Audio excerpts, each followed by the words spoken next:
first I just, yeah. Oh yeah, I'd like to, sorry? Yeah, go ahead. Okay, yes. Yes, I would like to welcome you to come here, and then to kind of, yeah, to very happy to be able to receive you in the context of our training. It's been 2 months that we have started. And so we are having a little bit of a little bit of hands-on experience about how to learn spoken Tibetan, then work with translation, etc. But given your own experience of having been a monk and studying Tibetan and studying Buddhism for so many years, and actually being a Khenpo, there must be quite a lot of things that you can share with us that are going to be very helpful for us who are actually now starting since only 2 months. So you have many decades of experience compared to us.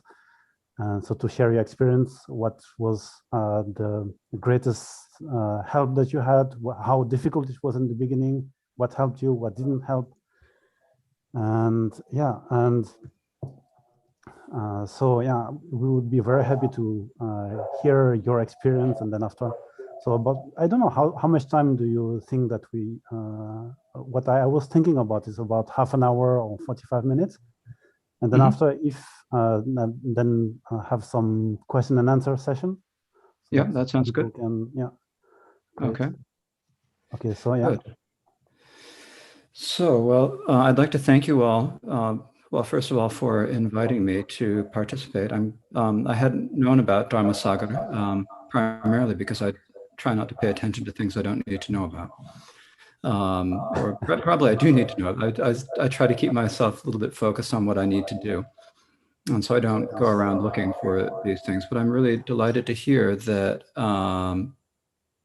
you are doing this program and you've started this translation training. It's really important. We need more translators.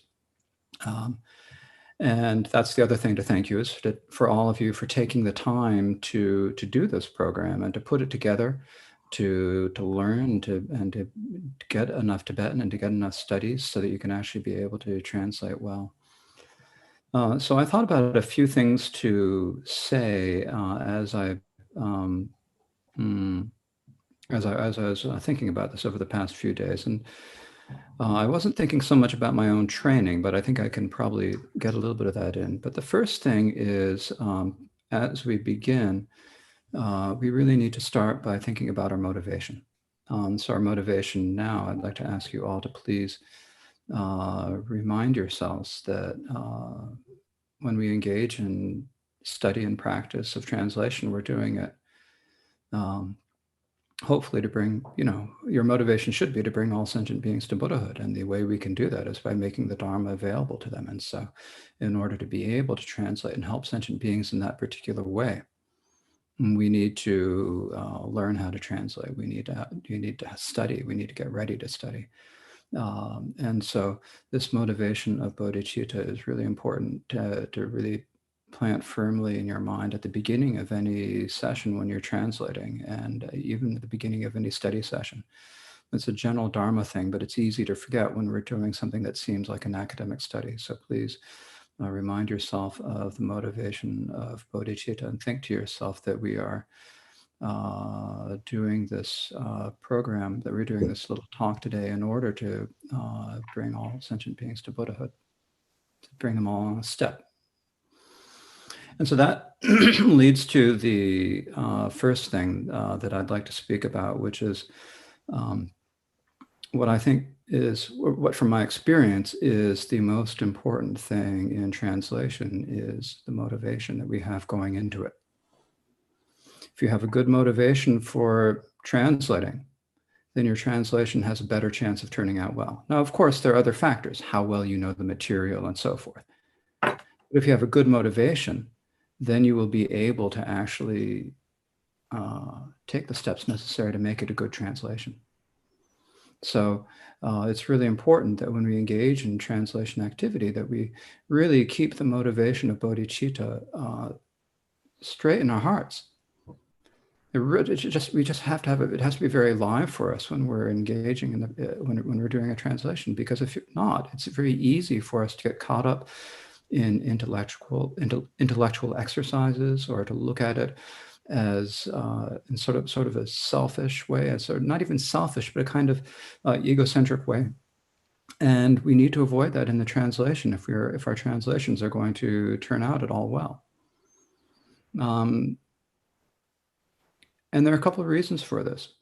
But the main one is that one difficulty that many translators face is that we get very proud and very attached to our own ways of doing things, our own ways of thinking. And that is essentially pride. And so pride is a big problem for us translators. And, you know, I have more than my fair share of it. And it's decreased a little bit over the years, but it's still pretty evident to me. But when you have pride and when you're attached to your way of doing things, you're attached to your way of thinking, and you think that you know and you are right, and you're thinking this in a prideful way, that prevents you from actually seeing what needs to be done. What is wrong? You need to be able to see the faults in your own work. And if your motivation is not good, the impurity of your motivation will prevent you from seeing the faults in your work, and you won't be able to then improve.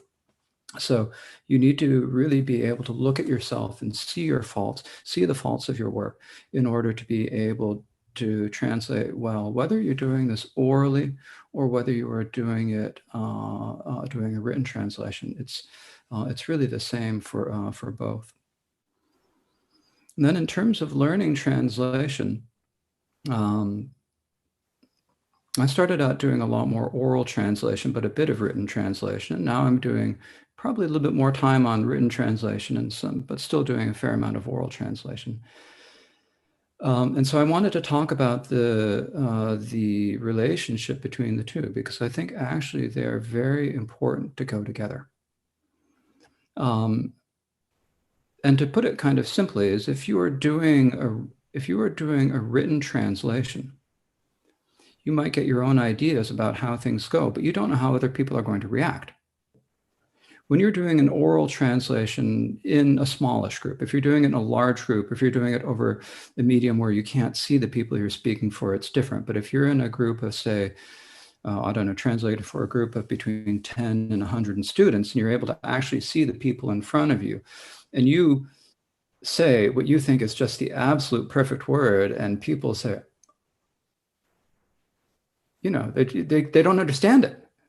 So you can tell immediately when what you're saying makes no sense.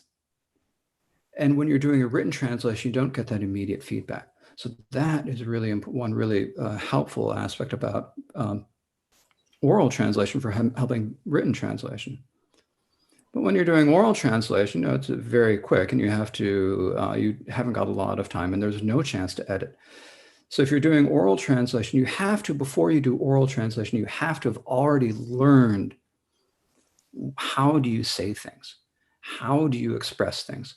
Not just the terms. Of course, the terms are important.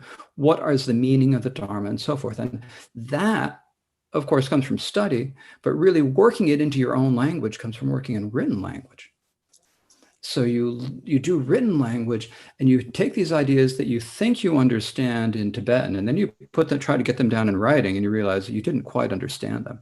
If you are doing a written translation and your translation does not sound like English or Spanish or French or Portuguese, because I think many of you are working with the Romance languages, if you are not getting into that, what do we say? If you aren't able to make it understandable in your language, you haven't understood the Tibetan. That's the basic problem you have to, because if you can understand the Tibetan really, really in your heart, then you can express it well. And so you work with that to the written translation, then you see, okay, this is what it means. Then when you go to the oral translation, then you have like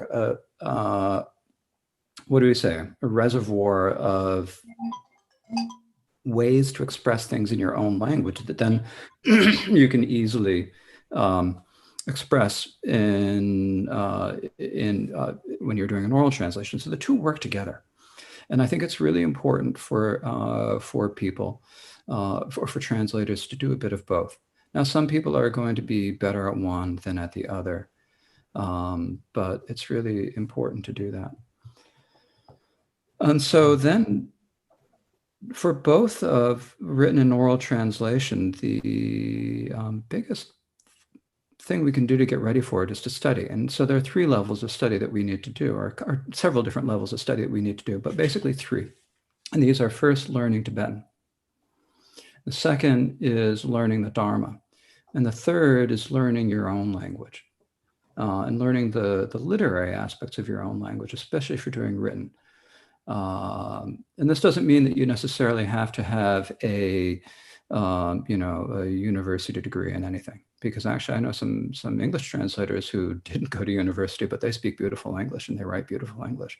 So that's not the question. It's just learning, putting the interest in and thinking about things so that you can express things beautifully in your own language. So that one I'm not going to speak about so much, other than to encourage you all to read literature. Read the great poets. We've got a lot of verse in Tibetan that needs to go into verse in English and all our other languages. And if we're going to bring it into verse, we have to know what verse in our languages are. We have to know, how does it work? You have to try experimenting with the traditional meters. So I think in most of the Romance languages, it's kind of a syllabic meter generally, how many syllables per line. How do you work with that? Not that you're necessarily going to end up translating in that, but so that you're going to get an idea, so you have a tool. So you learn what that traditional skill of working with verse does.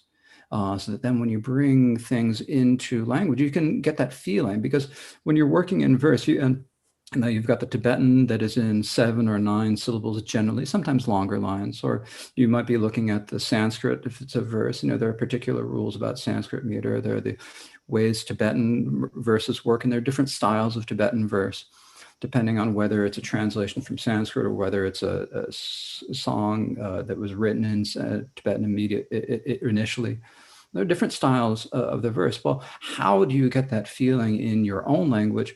You have to know how your own language works in verse. And that's kind of goes back to looking a little bit at the classics and seeing what are they. So, in English, of course, I think, you're all studying. I think most of you are in different languages, but for English, I'd say be looking at things like Milton, John Milton's 17th century English poet, the works of John Keats is a really beautiful poet. His poetry is beautiful, but I don't see how to bring a Tibetan translation to style like Milton's. For me, looking at the 20th century poets like William Butler Yeats, Robert Frost, especially Robert Frost for me, because he's from the same region of the United States, so his language is very familiar for me. So what this means is that you've got to find the writers and the poets in your own language, and who look at their use of language and and how the rhythms work. And then if you know that, then when you start bringing things into verse in your own language, then you've got this sort of reservoir. Not that you're necessarily going to write in strict Alexandrine in French or in strict iambic pentameter in English. I'm not saying that, but so that you have that feeling for verse that will then help you, because there's a tension in the line. That happens when you're working with verse. You can see that in the Tibetan and in the Sanskrit, Tibetan and Sanskrit original. So how do we get that tension in the line? How do we get the rhythms in the music that's part of the line? How do we express that in our own languages? And that means we have to know our languages. But then studying with the other aspects, we have to study Tibetan and study the Dharma. And so studying Tibetan,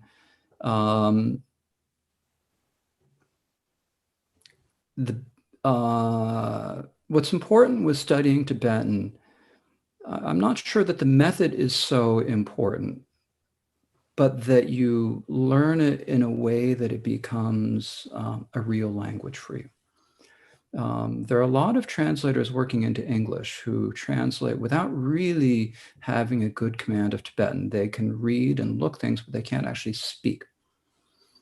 And when I look at these translations, you can kind of tell that they haven't quite got the feeling when you're looking at a written translation.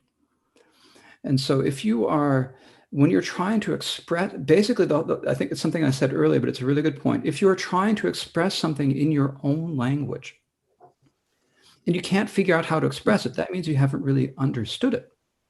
So you've got to develop that understanding. So for Tibetan, one of the important things to do is to really learn spoken Tibetan so you can actually speak to people. On the very basic level, you need to be able to speak to the lamas and the Khenpos and the geshes or whoever it is that you're studying with, so that you can learn something from them. That's kind of a basic level. On another level, you need to be able to actually do things in the language. You need to be able to actually work. One of the things that has been most beneficial for my Tibetan is when I started serving the Gyalwan Karmapa at the Kagyu Monlam. And he would give me things to do. He'd say, here, work on editing this manuscript, do this, do that. And he was saying it all in Tibetan. And I was speaking, and I was sitting there with, working with people who were all speaking in Tibetan. And I had no choice but to learn Tibetan so that I could work. I had already learned written and could kind of say things in a really peculiar way that people didn't quite understand if they didn't know me. I didn't really have a good command of spoken Tibetan at that time. And as I was working more and more and learning and listening to people, how people said things, and then when the downtimes, you're just talking with people. If you get that, so you actually have a feeling for the language.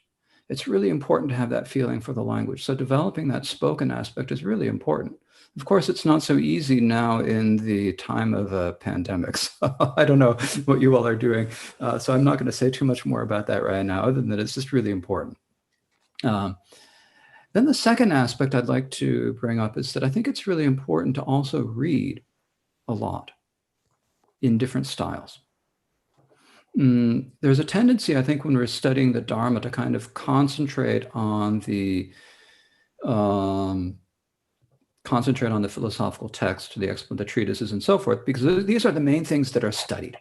And so we immediately think that these are the main things we need to study. And of course, we do need to know them.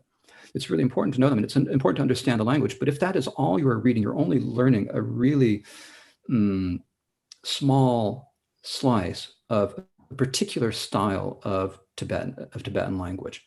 And so it's really important actually that we have a broader view, a broader understanding, because actually in order to really understand that particular style, it's really helpful to understand the broader context that comes along. What else is going on in Tibetan? And I think for me, this is actually one of the faults that I had early on, is that I'd spent 4 years in Shedra. I thought I knew everything. Anyways, as far as translation, I thought it was the bee's knees, but obviously I knew nothing. And I look back at it, because all I'd studied was this one type of work.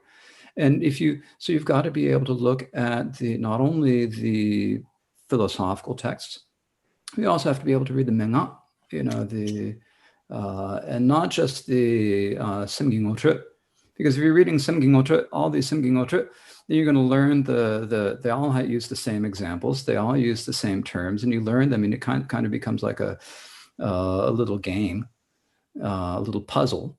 You just sort of fit the pieces together, and you don't actually have to really know about the Tibetan. Well, you got to start reading. In the Kagyu tradition, we have all the Tsokche, which are like, people translate this as community Dharma or whatever. Actually, they're Dharma talks. Gampopa, Dusum Khenpo, all of these great people, great beings, all their students would come together and they'd give Dharma talks. Their students would take them down and write them in notes. Well, you got to learn how to read those. You've got to read the stories of the works of the great Kadampa masters, which are in this really particular 12th century style. So it is kind of difficult, but you got to go through it. When you're reading, when you're looking at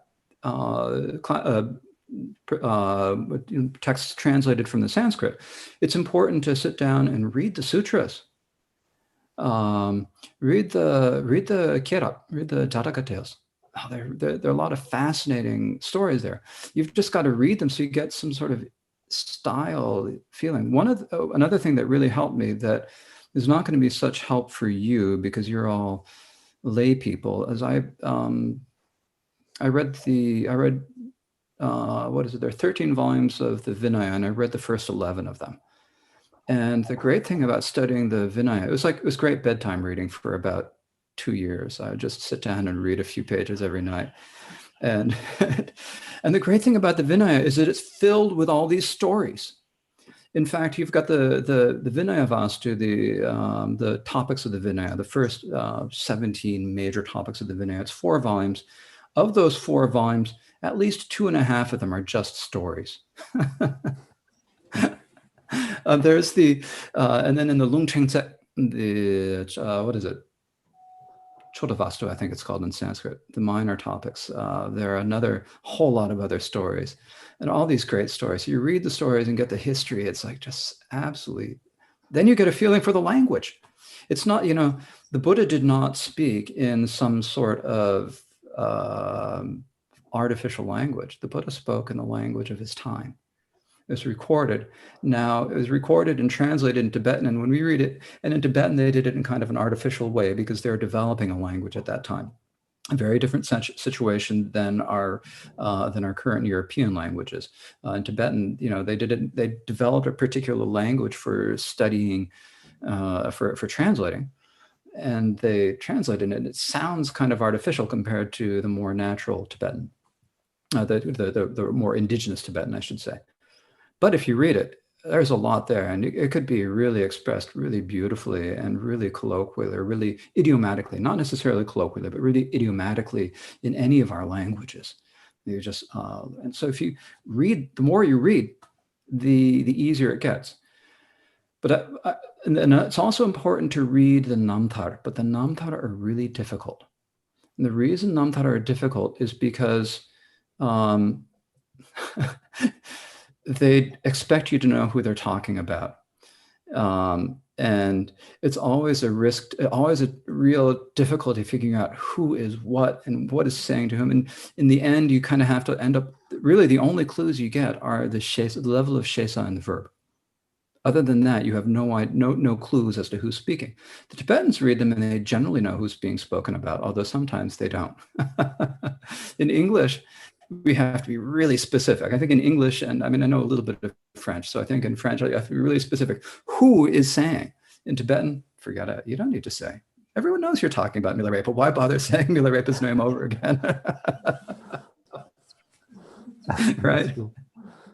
Yes.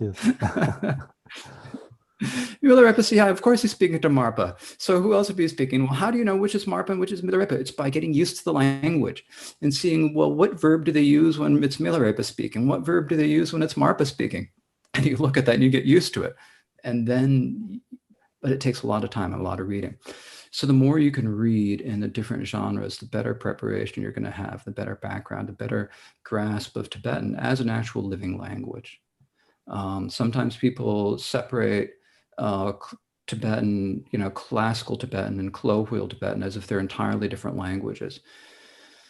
And there is, of course, a big difference, but it's not as big. And if you understand the kind of colloquial flow, the rhythms of the colloquial, that gives you a really good clue into how the technical or the philosophical or the sutra language works that you don't get if you don't know colloquial. So it's really important to just know the language, to know all the different genres as much as you can. And of course, this just takes time. I mean, to be perfectly honest, I started learning Tibetan. I mean, I learned a little bit beforehand, but I started learning in earnest in 2002. And I kind of did it by, I took a couple months of classes in Dharamsala, and then I just entered a Shedra and just dove in. The immersion method, which was brutal. The first 3 months, they were just pretty brutal.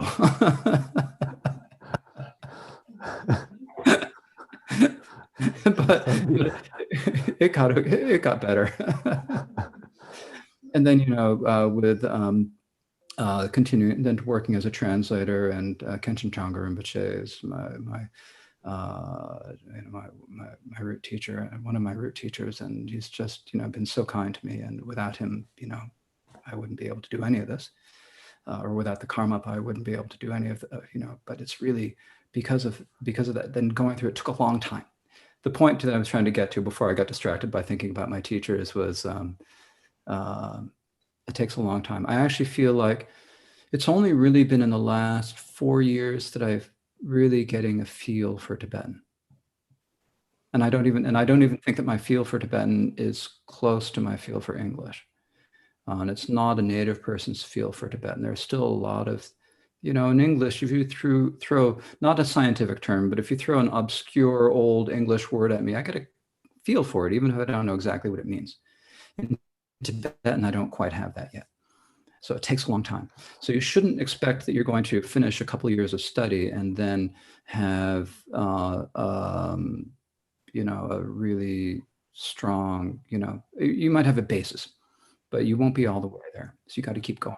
So I think I'll probably be working on my Tibetan, trying to improve and learn more until I'm senile.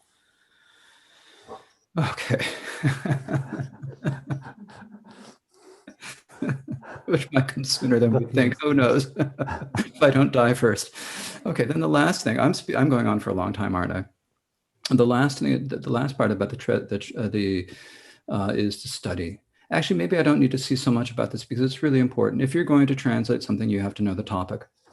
Mm-hmm. But in addition to knowing the topic, you also have to know the other topics that are going to come up in relation to it, because there's so much crossover between the various topics.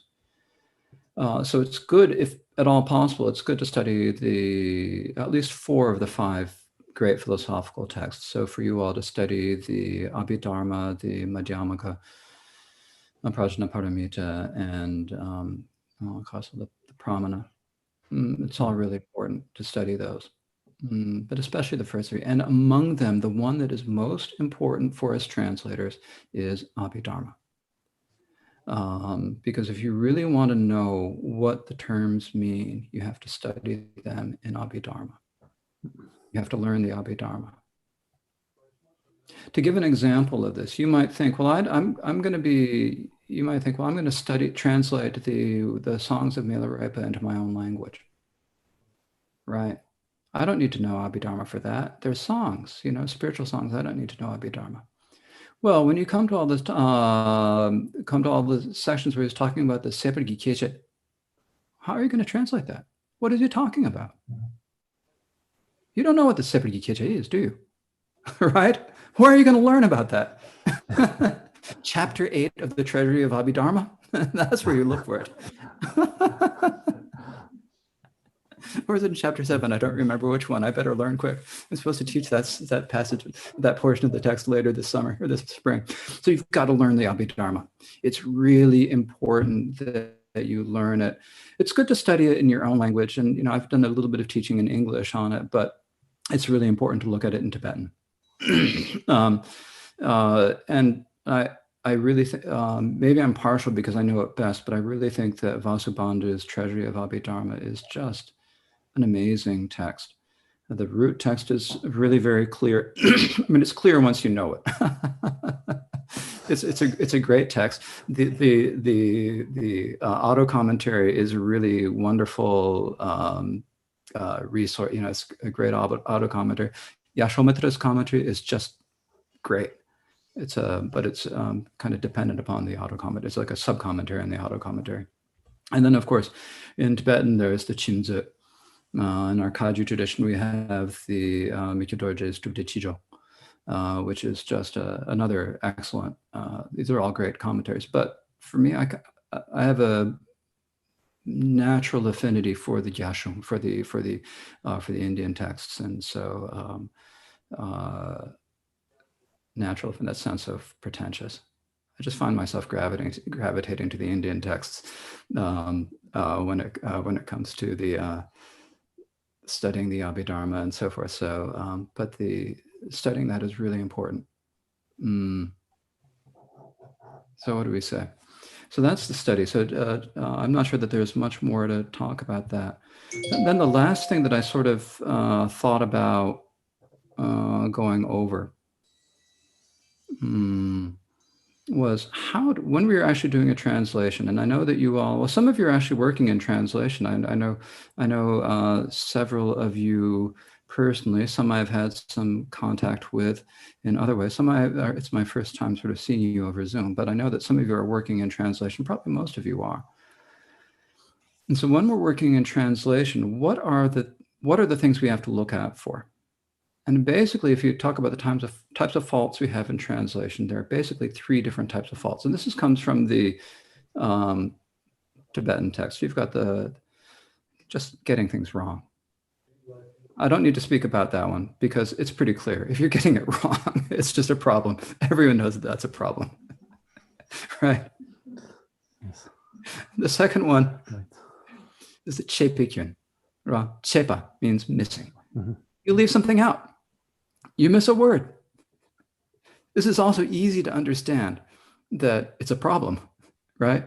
Now, but on this one, you have to be careful because sometimes there are, what do we say? Sometimes there are words that you don't need in your own language, right? Right, yeah. For example, a lot of Tibetan terms are compounds. So do you need to translate both members of the compound? Or can you use a word that actually means what the compound refers to in your own language? And my preference is to use the word in your own language that actually means what it means. Like, for example, if you talk about a Jungwashi Nipa, Jungwashi, right? I mean, so you translate it literally, it'd be harm of the 4 elements. Okay. Well, what is it talking about? It's talking about earthquakes, wildfires, floods. These are what we call in English natural disasters. So I'm leaving out the word 4 elements. Am I leaving anything out? No. So that's not what we mean by a chepekyun, and not by the fault of leaving something out. What we're talking about is when there's a word, there's the word kun in the line, and you forget to put it in. Okay, so that's pretty easy to understand generally. And then the third one is the hard one. Hlapekyun. Hlakpa means extra. When you're adding things. This is the hard one. Yes. Now, especially when you're translating into a Romance language, you've got a lot of prepositions and articles. So those are not hlakpa. Those are just part of your language. You've got to use them. That doesn't mean that, there is no tsikche, there is no particle in Tibetan, so I can't use a preposition in Portuguese. No. Mm-hmm. Absolutely not. You have to use your grammar. That's not what we're talking about. But what happens in both oral translation and in written translation is that people will think something is not clear and add something to clarify it. Sometimes they are upfront about it and they put it in square brackets. Sometimes they just put it in.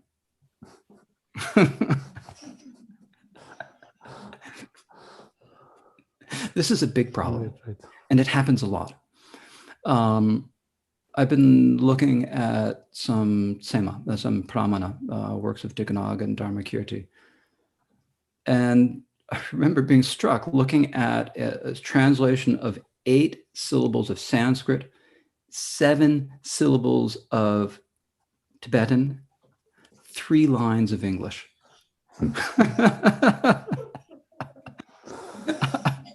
Do you mean we can't be concise in English? If we have to do it in 3 lines in English, it's going to be even worse in all the Romance languages where you have so many more words much longer words than we do in English, right? There's going to be 5 lines of Spanish. I don't know. There's a problem. So kind of a general rule of thumb. And now if you're just training right now, kind of general rule of thumb in English, and this may not work in your own language, you'll have to work with it. In English, you do a word count on a written translation, right? You do the word count on a Tibetan, if it's in Tibetan Unicode, it'll give you a count of the number of syllables. You do a word count in English, it'll give you a word count of the number of words, actual words. If the two are roughly the same or the English is slightly less, then you are not in general going over, right? Mm-hmm. If you find that you have 1,000 words in Tibetan and 1,500 words in English, there is a problem. Now, so of course, you have to look at it I'm speaking about English. In English, we have fewer pronouns and articles and such than in Romance languages. So in your Romance language, you're going to maybe adjust that a little bit. Maybe it's 110% for it. I don't know. but you can look at it, think about it. And of course, also in the Romance languages, you have a lot of longer words. You know, in English, teaching, or in Tibetan is tempa, and in enseignement in French, and something similar like that, and you know, in the other languages, right? So these are just longer words, and so that's not a problem. The problem is if you're adding extra stuff. So that's the word count in just kind of a general thing.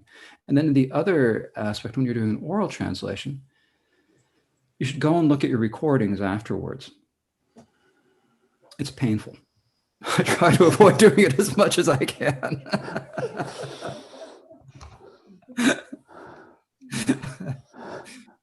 But you should see, how long did the Lama speak? And how long did you rattle on for? If the Lama spoke for 5 minutes and you spoke for 20, there is a problem. I was listening to a teaching by another translator, or a teaching by a Lama, and it was translated by another translator. And I actually, the Lama spoke for 10 minutes, which is a fairly long time to speak. The translator spoke for 20. Something's wrong. There's got to be a proportion. Of course, sometimes in oral translation, it goes the other way. I have a translator friend from, he's English. We always call him Gelong Sean Price, because his name's what, Champa Daka. Anyway, he's a great guy. Champa, yeah. Good translator. He was telling a story about how this Lama once started talking and spoke for 40 minutes. Now, actually, one of the interesting things about Sean is he does everything completely from memory. I'm not able to do that. I have to take notes. But he does it all from memory. Lama spoke for 40 minutes. Then Sean started translating. 20 minutes later, the Lama started thinking, wait, you aren't done yet? It's like, you spoke for 40 minutes. I've only gone for 20 minutes. So there is that problem if you've got that sort of, that other problem. But so there should be a balance, basically. This also can help you sometimes when you're translating orally.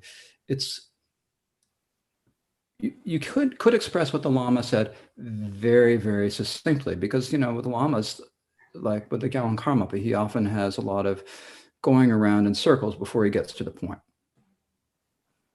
So when you translate, you've got the choice. Am I going to kind of go around in circles in English before I get to the point? Or am I just going to say the point? And that's kind of I'm not going to say that's good or bad. And my personal feeling is that it's good to try to communicate the feeling of how the Lama is speaking. So generally, whether it's the Karmapa or whether it is Trungpa Rinpoche or the other Lamas whom I've had a chance to translate for, it's like you want to get the feeling, and part of that feeling is how they express things and how they go in and out.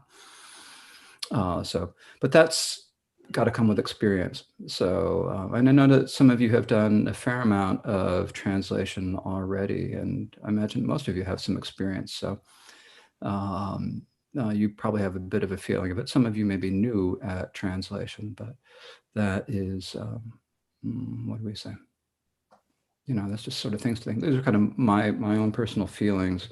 I'm not sure if any of this is really, you shouldn't take any of this as written in stone, because, you know, I'm just, you know, I've got nothing special. The last thing I wanted to say is kind of something that's been striking me over the last few years is we're translating from Tibetan, most of us. Maybe some of us look a little bit at the Sanskrit, maybe we don't. So we're translating Tibetan Buddhism. But at the same time, it's important for us to look at the translations from other languages, translations from Pali, the Theravada translations from Pali, the translations of Chinese Buddhism. There don't seem to be quite as many of those, or maybe it's just that I haven't looked as well. Or if you have the ability or a friend who can help you, then actually looking at how things are translated into Chinese. My Chinese is limited to the few words you can say to make people feel good when they're serving you food. You know, what you say, it's delicious, thank you. Those are the things that you have to say, and that's about all I can say.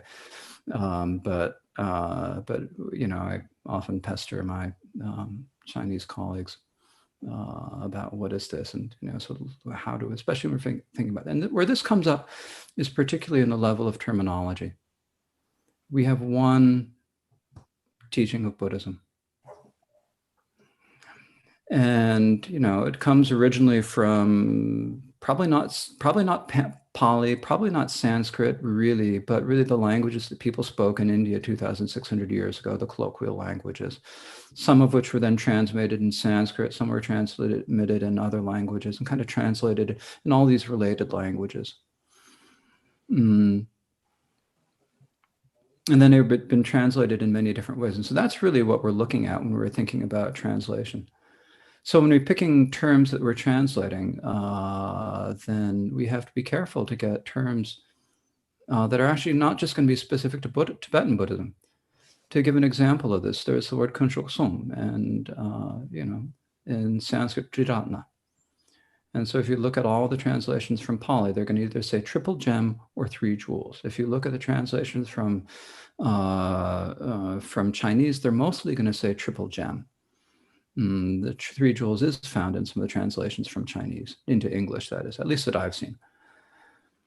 When we look in Tibetan, we've got, most people seem to use the 3 jewels in English or some variant of that. And of course, you're going to use the whatever you say in French or Portuguese or Spanish, whatever. But there's also a lot of people in English who will say, well, kunshuk sum was translated into Tibetan as, so they didn't say triratna. They didn't say norbu sum or rinjin sum. They said kunshuk sum. So we better translate the meaning as it's translated in Tibetan. And so then they say the 3 rare and sublime ones in Tibetan. Now, on the one hand, it's a long term, and I don't care for long terms myself, but that's personal preference. But if we say that, we're talking about the 3 rare and sublime ones, and everyone else is talking about the 3 jewels. How can we make a connection with the people from the Theravada tradition? How can we make a connection with people who are learning it? And you say the three rare and sublime ones, and the people who've studied in the Theravada are going to say, well, what's this? We have no idea what you're talking about. If you said 3 jewels, they'll know. It's important for us to be able to, this one teaching, different varieties of it, one teaching from a single teacher, passed down in different ways. And so it's good for us to have, as translators, a broad understanding. And in Tibetan, when they developed terminology in Tibetan, they didn't have a highly developed written language. Now, I'm sure there was oral culture, and this is everywhere. Everywhere there are cultures, people have their own oral traditions or literary traditions. But in Tibetan, they didn't really have literary tradition. And in Tibetan, rather than they made up a lot of new words and bringing the Dharma into Tibetan.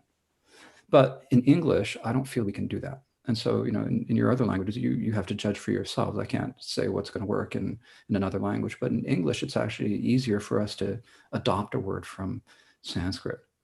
And it's more understandable for people than to use a word that people don't know.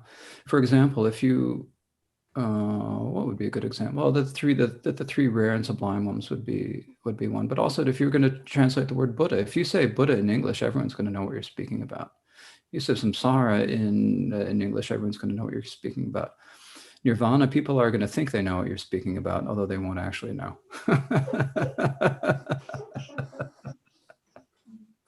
They'll have some idea of the referent. And if you say passing beyond suffering for nirvana, they're going to learn something from it. There is value to that. I'm not saying that there's no value to it. Or transcending sorrow. There's value to that, yes. And there may be a way of understanding, but you don't necessarily understand what it's referring to. Right. So you've got to make sure that the terms that we're using are terms that people recognize. For example, this is from my own experience as a translator. When I started out, I thought, the translators all translated in Tibetan, translated all the Sanskrit terms into Tibetan. We should do the same in English. So I started speaking about the emanation kaya, or emanation kaya, the enjoyment kaya, the emanation body, the enjoyment body, and the Dharma kaya, Dharma body. And people were like, what? And they said, oh, you're talking about the three kayas. So why fight if everyone's already using the words Nirmanakaya, Sambhogakaya, and Dharmakaya? And new people find them, find the English terms equally opaque as the Sanskrit terms, and there's no benefit to making up some horrid English term that's just ugly. Okay, I better stop before I go too far. So thank you all. Now, I guess if you all have any questions, please feel free to ask.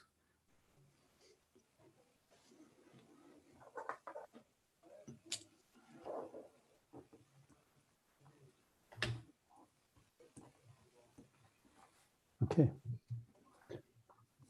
So you were telling that you were teaching during the Abhidharma yourself. Yeah. I would like to hear a little bit more about that because it sounds very interesting. Okay, so this kind of grew out a number of years ago. Trungpa Rinpoche asked me to start a Tibetan school in Nama Buddha, summer school. And so I started doing that, and then we were interrupted by the Nepali earthquake. And then we had a few more years of classes, and then we were interrupted by the pandemic. And as we were doing the classes, it seemed to me that I really wanted to be able to teach a little bit of translation. So I added a translation course, which Nereda came and participated in the second year we had that. And probably would have come the next year if we hadn't had to cancel. And then in doing so I did the translation course for 2 years, basically just going through short texts and talking and going through the process of getting understanding and going through and working on how do we express them primarily in English. So on the side of that, a long time ago, I had translated Wangchuk Dorje, the ninth Karmapa's commentary on the Treasury of Abidarma, which is a nice one because it's not too long and it's not too short. It doesn't have all of the elaborate refutations of other traditions you find in Bhikkhu Dorje's commentary. It doesn't have as much as you'd find in the Chim commentary. But I thought, if they're going to be translators, if I'm going to be doing a translator course, then, and I always say that translators need to study Abhidharma. Well, I better teach Abhidharma. So I taught the first year up in Nama Buddha. We had the people in the translation course as well as people in the language course, and a few monks who wanted to hear Dharma in English, to study in English. So we went through the first 3 chapters that year. Then last year we were planning to do it in May and June. And well, the course in Nama Buddha got canceled, but the good thing about that was that I managed to get to Canada just before they closed the door to US citizens. And I've been kind of abusing the graces of the Canadian government ever since, staying here and enjoying staying at our monastery here in Vancouver, or outside of Vancouver. And so last year I gave a class over YouTube. We had a few people who came with me from the East, and people who were planning to study in our Shedra who couldn't because of the epidemic, so they came here. So we had 4 members of our studio audience, and then we had a lot of people watching over the internet. And actually, I was amazed at how many people were watching over the internet. There were 100 people who watched every session from beginning to end. And I don't know who most of them are. And I think that there are a lot of other people who've listened to, they're all up on the whole second year. So the 3rd and 4th chapters are all up on the YouTube. If you look at the Trungpa Monastery Canada YouTube channel, you'll find all 42 of the talks there. So I'm hoping in May or June, but I've just been really lazy about scheduling anything. I'm hoping to teach the last 4 chapters, the 5th, 6th, 7th, and 8th over the 2 months in May and June. Similar format, but also I might do a Zoom class because all of the people who were in my studio audience last year, they've all gone off other places next year. And I just can't speak directly to a camera. I need someone to look at. It's better to do. So I might do a little bit over Zoom and then also dump it on YouTube. You know, you can pretty easily do that on Zoom. So that's the plan. There are 4 chapters to go through, but the last 2 chapters in particular, and you don't really study much in the Tibetan tradition. So it's really primarily the 5th and 6th chapter, and especially the 5th chapter that are important to go through. So that's hopefully sometime in May or June, but I've been too lazy about scheduling things, so I really should get off my duff. There are too many things to do. Yeah, I believe you have also been very busy translating for the Karmapa for last 2-3 months or so, and then preparing all of this must also have been quite a long time and difficult task as well, I guess. So it's kind of... Yeah, well, yeah, it was a lot of work for a couple of months. I mean, it was worth it, but it was a lot of work. I actually wanted to ask, just going on that, you touched a little on what you did throughout the years, but just to go a little bit more in depth on like your story. Okay. Please. My story. Yeah. How did you end up being a monk, being interested in Buddhism and translating? Okay. Well, where should we start?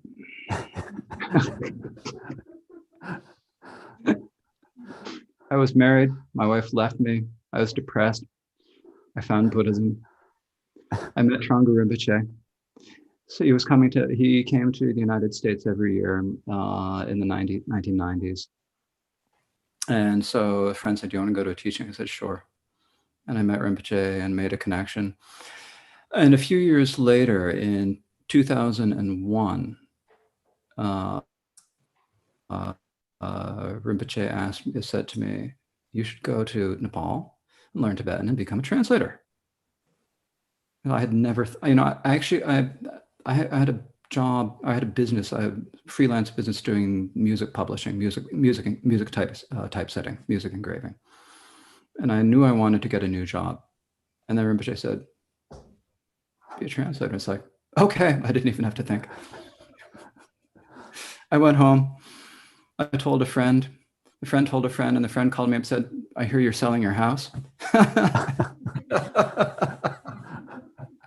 And so I went to India, where Rinpoche gave an annual seminar for many years, and went to that. And then I went up to Dharamsala and studied for a couple of months before I entered Shedra, and I studied 4 years of Shedra. I didn't actually complete our Shedra program. It's a 5-year Shedra program. I did 4 of the 5, but at that time I was not yet a monk. And so I didn't do the year on Vinaya, but everyone says that I finished Shedra. Well, you know, they're being kind. I went through and studied, and our Shedra at that time was only a 5-year program. Now the Shedra is a 12-year program in our monastery, as well as most of the Karma Kagyu monasteries. So it was a short program, but it was a nice, good way to get an overview of all the different texts. So it's a really, really important process of going through and actually studying in depth as much as you are able. And there are places where you can study in depth like that, but trying to do that in Tibetan is really important if you're going to be a translator. And then Rinpoche asked me to travel with him and translate. So for the next 6 or 7 years, I spent 4 or 5 months of the year on the road with Rinpoche, and then the rest of the time in India and Nepal. And starting in 2006, I started doing a few little things with the Kagyu Bunlam, but I really didn't get heavily involved until 2007. And so I was working on the translation team, not as a translator yet. And this is a very interesting thing, because I think I'm Trungpa Rinpoche's translator. Rinpoche had other, and I was thinking, well, they're Tibetan, and their understanding, of course, is far better than mine. But but I was too proud. Tibetan translators, are you all here? Yes. My internet connection is okay. You're there. Have you missed me at all? You missed me?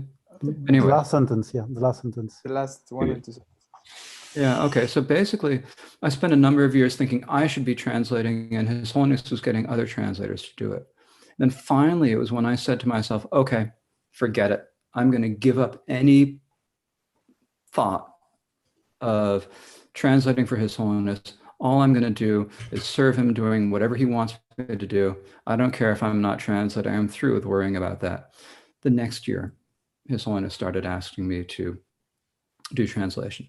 So if you have, that's the pride. I should be doing this. And until you get over that pride, you won't, even if you're given the opportunities, you won't do a good job, right? If I had been trying to translate for His Holiness in the late 2000s, it would have been dreadful, absolutely dreadful. So I have to thank the Gyalwang Karmapa for not letting me translate for enough years that I could actually.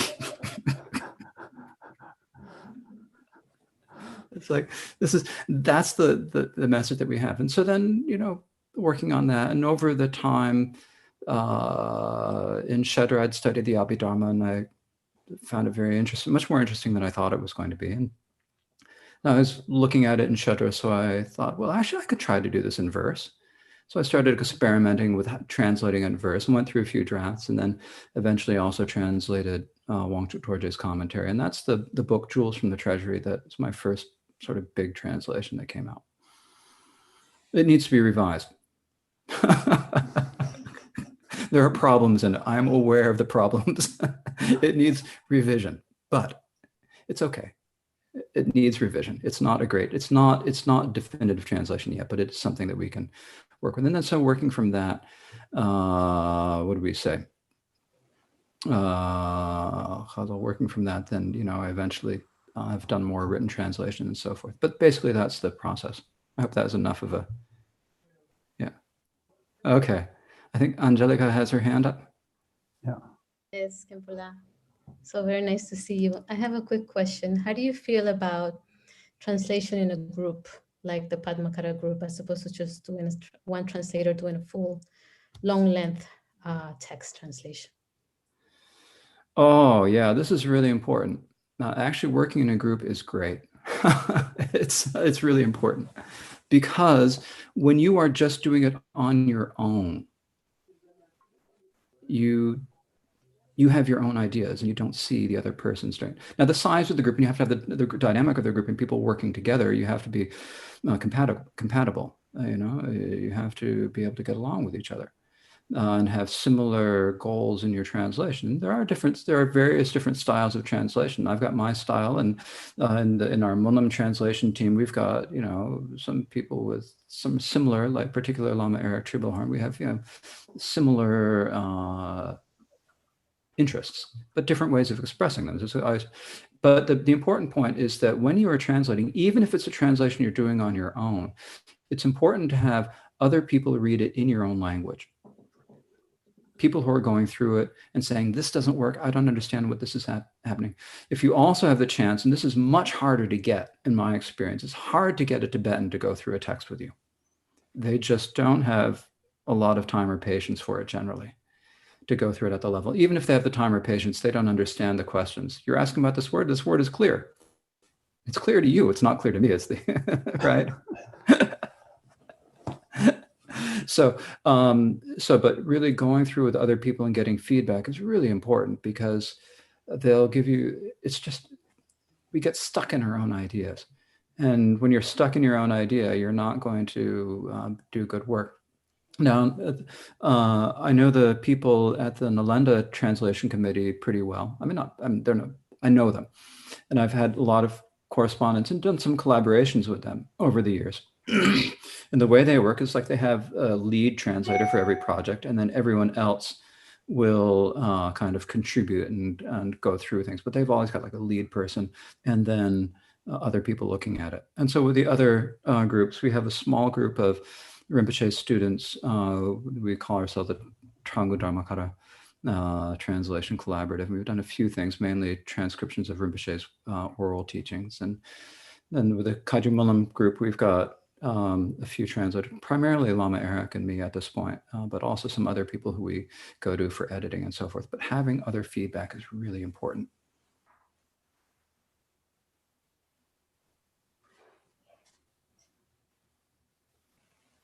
One question. Oh, sure. Hello. Yes. Reading your books, I feel that the translations are very powerful and very inspiring. Of course, the original texts are like that, but I feel that your translation is really great in that. And I feel that probably yourself have had a huge devotion to be able to convey that power in the text. So I wish you could talk a bit about the role of devotion in the translation. I don't know if I can talk about that without crying. It's just like, when I think about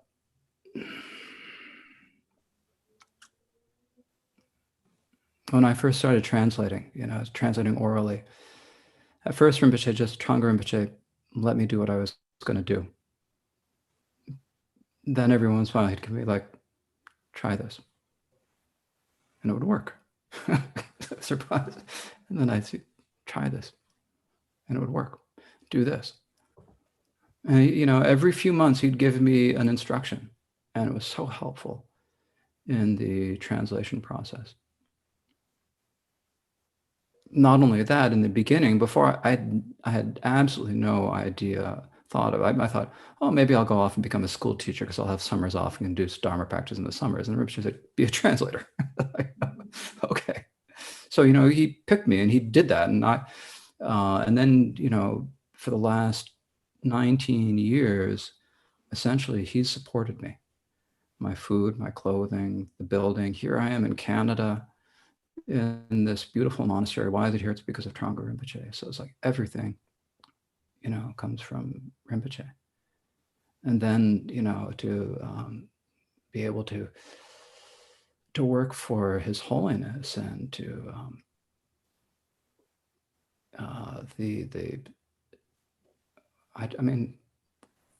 he is a Lama who is really interested in, and I know a couple of you have worked on the you see some of what he's done for all of us translators. He wants us to translate his teachings well. And he gives puts so much work. He was so tired in the teaching and working hard.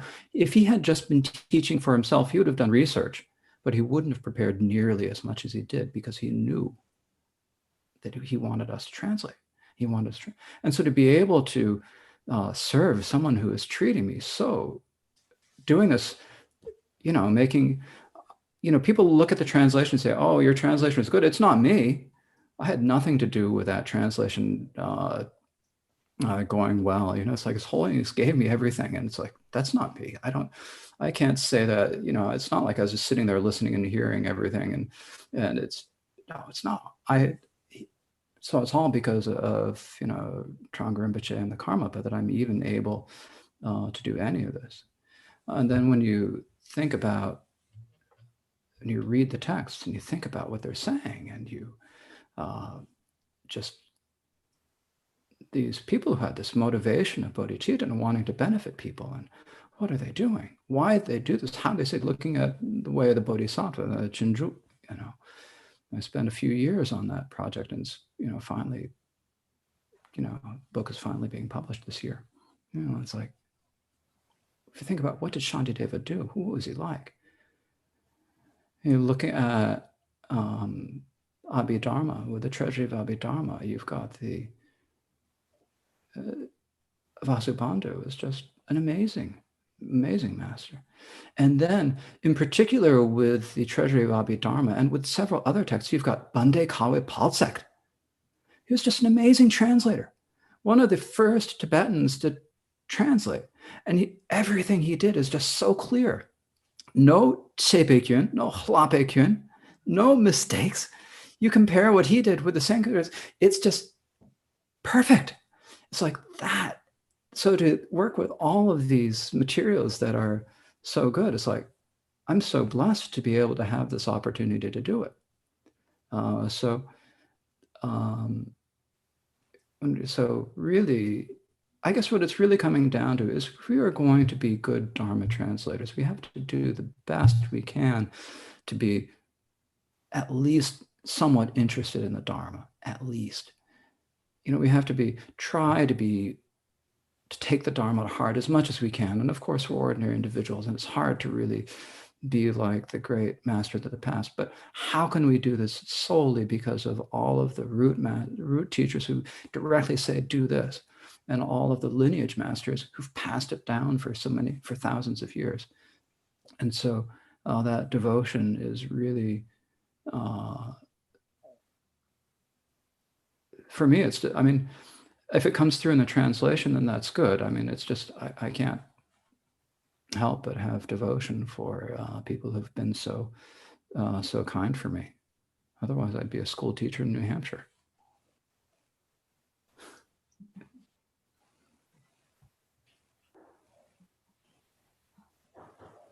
I have another question that may be from a different angle. You were talking about learning our own language. Yeah. And I wonder, at what point in your life did you actually start being interested into literature, poetry, etc.?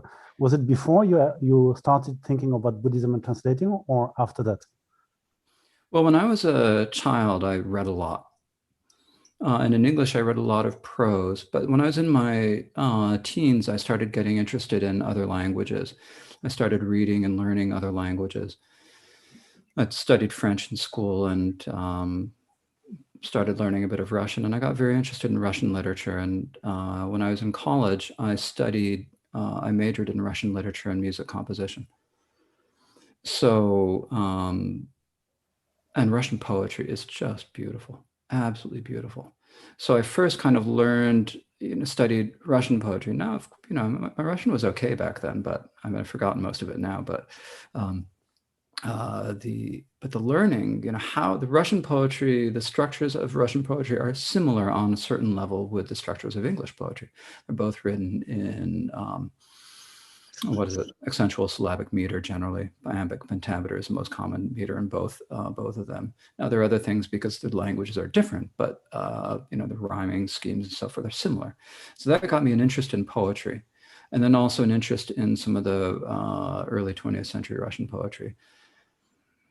And then after I graduated college, I would read a bit here and there, but it was really in the 2000s when I started realizing that actually, if we're going to have Dharma be effective in English, it has to be in beautiful English, right?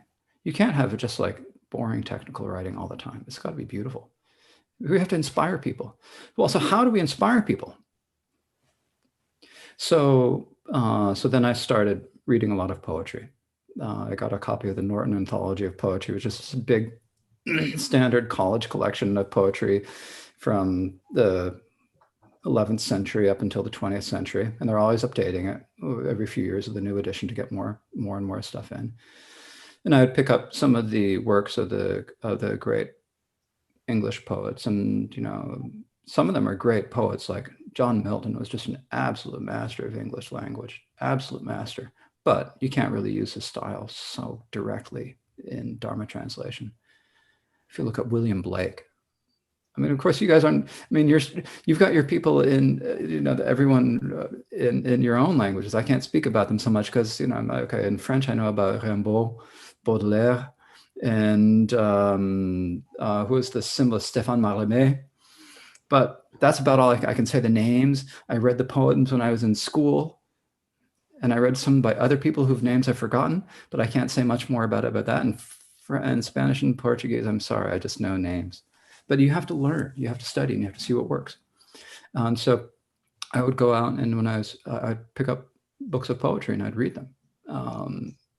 So I got the interest in the structures and kind of a formalist approach to literary analysis from my college, from studying Russian literature in college, and then sort of bringing that into a little bit of study of, or personal reading and study of language, of English poetry in the 2000s and 2010s.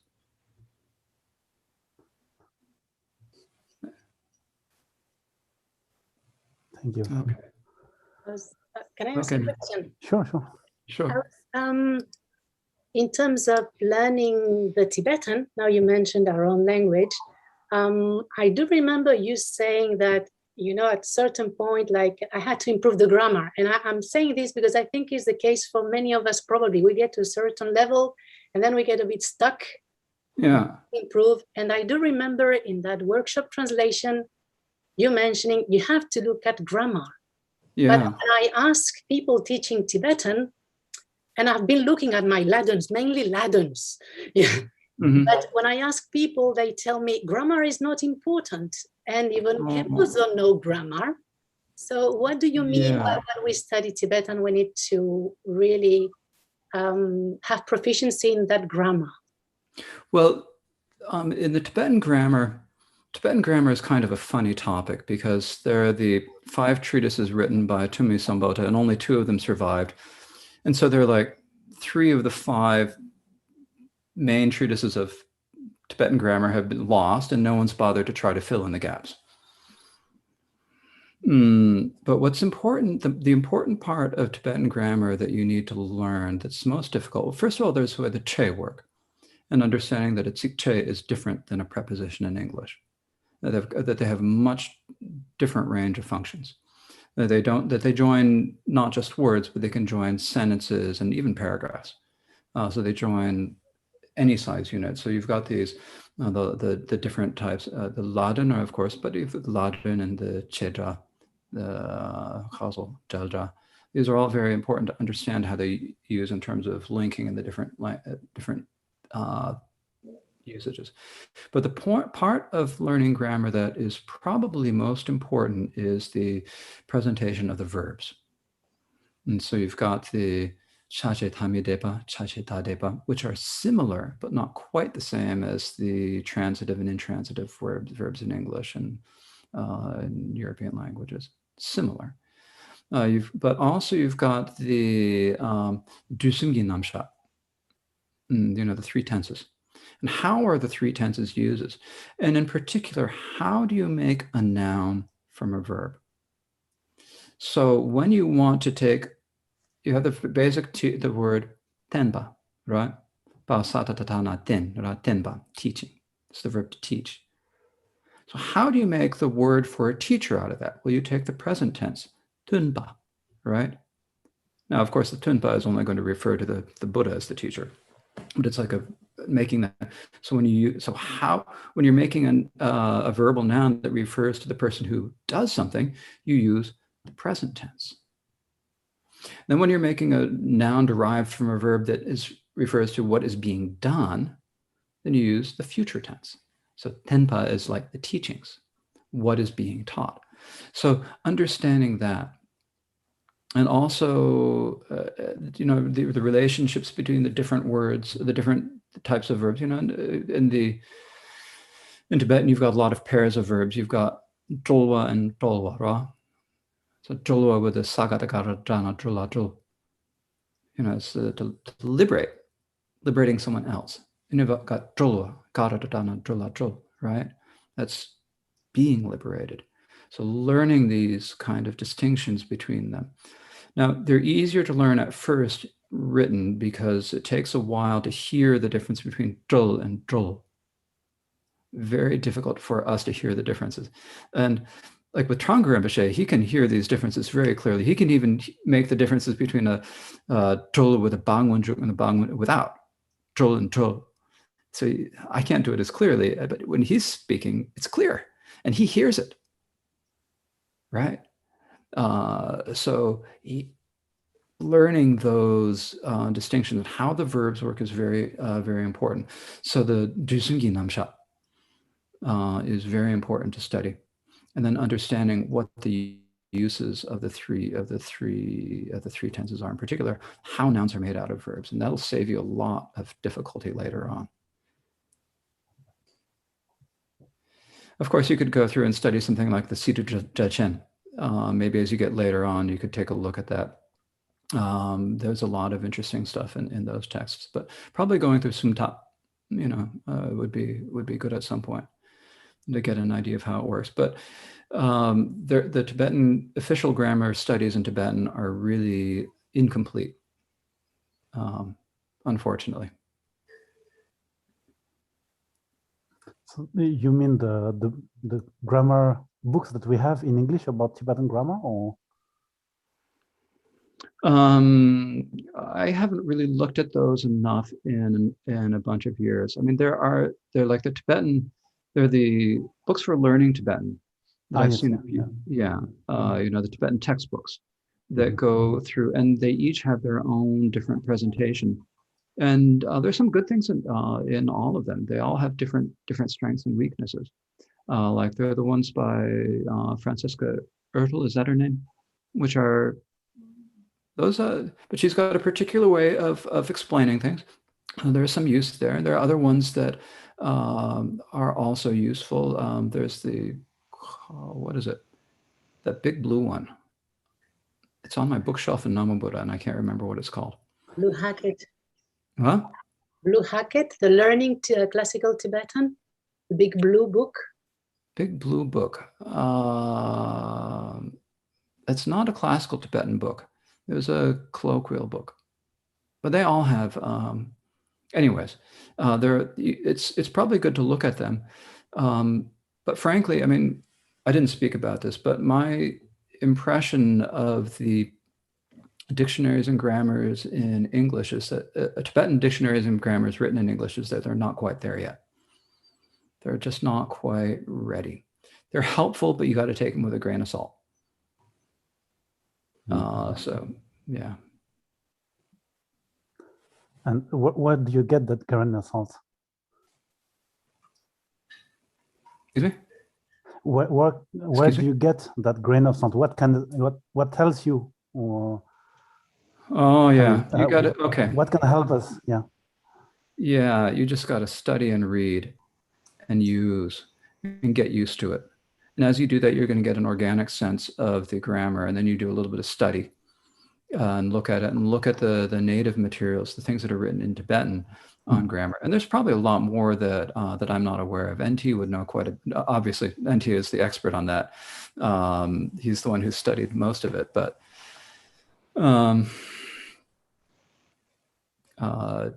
there's that. It's referring to the so in the grammars, it's looking at the various in the dictionaries.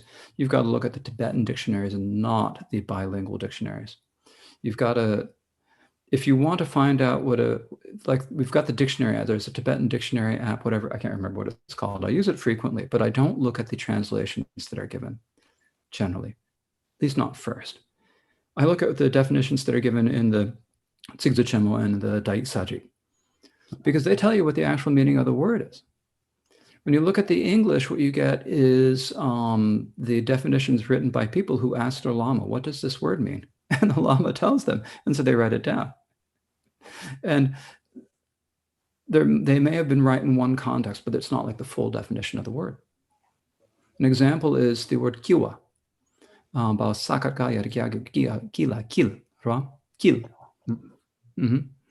kiwa is the word that you use when water pools up behind something, stopping it, like a dam. Water puddles or pools is what we'd say in English. But if you look in the dictionaries, what they say is that kiwa is the word that means to swirl.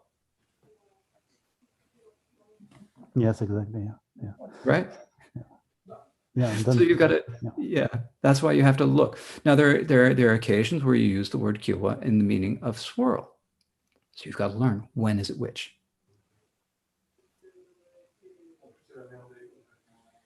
Great. Okay. Yeah. It's just study. You gotta study and work. So then maybe, I don't know if others have any questions, but I still have one last one. Okay. If you had to study all over again from today, what would you, in what way would you do it? What would you avoid, and what would you still were good and the way you have done things?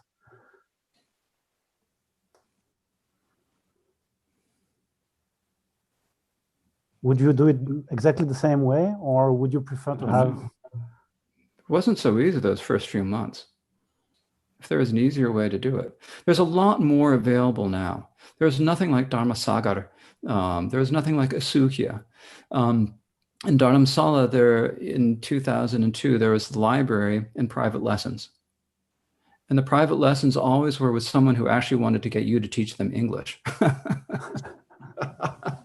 Because they wanted to emigrate. So they said, I'll do private Tibetan lessons, but actually we'll speak in English the whole time.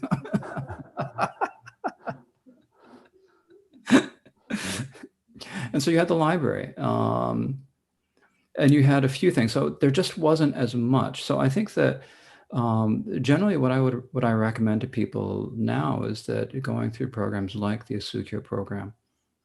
Now there's so many other programs too, and there are lots of things available online. And we have a class in Namabuddha, which is good for getting a little bit going, but it's not, it's a 2-month in the summer. It's not enough to really bring you all the way there. It's to get people started. So for really studying, I think going through something like the Asukya first or something on that level, or maybe what you're doing is probably going to give a similar background. Hopefully it'll give a similar level, maybe different methods, doesn't matter. The methods aren't so important. Actually, so this is, when it comes down to it, really what's most important is, again, your motivation and your, and how much effort you're going to do in it. That's really the most important thing. If you have a good motivation, it doesn't matter how they're teaching you. You're going to learn anyways. This is what I've figured out in my Tibetan class. It really doesn't matter how you're teaching them. As if they're ready to learn, they're going to learn. You can have all these ideas about theory, about how language should be taught. It doesn't matter how language is taught. It matters that the teacher cares about their students and that the students want to learn. And if the teachers care about the students and the students want to learn, the students are going to learn. If the students want to learn and the teacher doesn't care, you can't do much about it, right? If the teacher cares and the students don't, then you aren't going to do anything about it. But if you're going in to study Tibetan, you're probably not in that level. That's what you get in like a community college in North America. People who just feel like they have to get a piece of paper. But people who come in to study Tibetan want to learn Tibetan because there's nothing else there's no benefit to learning Tibetan other than to be able to do a bit of, this is something Trungpa Rinpoche always says, there's no benefit to learning Tibetan. You can't do business, if you learn Tibetan, you can only learn it to do the Dharma. There's no other decent reason. Okay, you might want to study something, be an academic studying some aspect of Tibetan culture, fine. But that's very few. Generally, if you're learning Tibetan, you want to study the Dharma.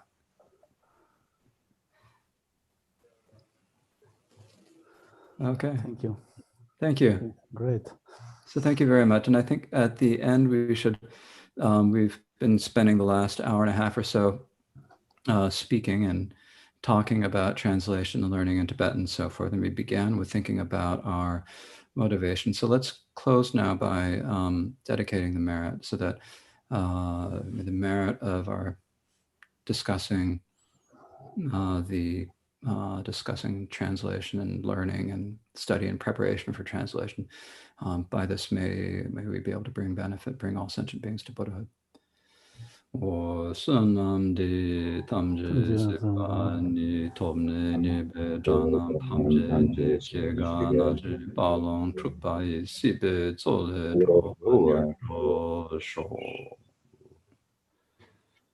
So thank you very much. I'm very glad to see all of you studying. So I'm delighted. Please feel free to contact me at any time.